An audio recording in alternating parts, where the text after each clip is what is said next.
Want to know the secret of eternal life? A village in Japan has unlocked it.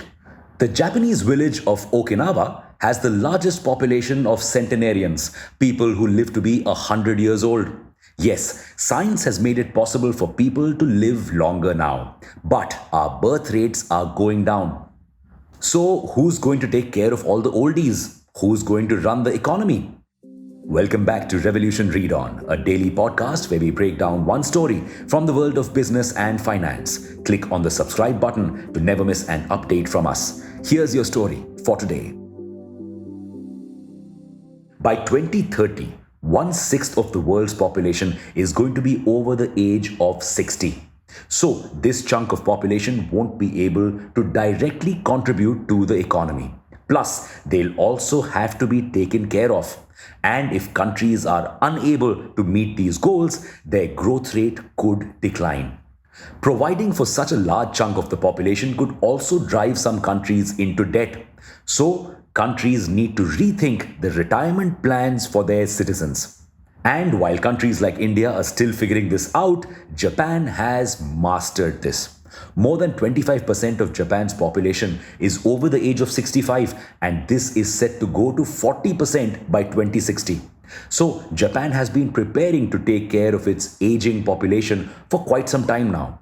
It launched the Long-Term Care Insurance Plan in 2000. This plan provides caretakers for people above the age of 65. The Japanese government takes care of 90% of the cost of the caretaker.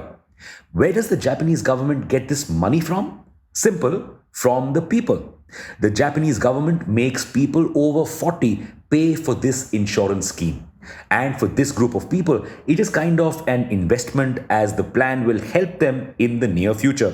Now, this plan does have a flaw. Since Japan's young population is declining, the government may soon face a shortage of caretakers. It is trying to solve this by encouraging women who traditionally don't participate in the economy to take on these roles. It is also focusing on research and development to create robots that can do this job in the future. What's more, Japan is also making public infrastructure age-friendly. Since a huge chunk of the population is facing old age issues, Japan is converting schools into old age homes and making public transport more comfortable and accessible for old people. Now, Singapore has decided to take a super innovative approach to this problem. It does not just want to take care of the elderly, but also wants the economy to grow as its citizens grow old. So, it has launched Skills Future, a program that gives every Singaporean $500 to reskill themselves right from the age of 25. This amount is recharged at regular intervals, so learning never stops. This way, people keep learning new skills as they grow older and can switch to other freelancing jobs or launch their own businesses once they officially retire. Great initiative, right? South Korea is also taking a cue from this. It currently has the lowest fertility rate in the world, 0.84 births per woman. So it has decided to take money allocated for primary education and reinvest it into reskilling the elderly population. Looks like we're soon going to be seeing a flood of graying teachers, entrepreneurs, and businessmen in South Korea and Singapore. And this is something that India should also aim for. India is considered a relatively young country. But by 2061, 1/4 of our population will be above the age of 60. Taking care of this population will become a huge challenge, especially because we don't have any proper policies or infrastructure in place. The worst part, Indians are notoriously bad at retirement planning. Only 6% of our population is covered under pension plans right now. So, 52% of our elderly population is completely dependent on their kids for their livelihood. This could put too much economic pressure on the kids. This economic pressure means the kids also end up saving little for retirement, and this vicious cycle continues.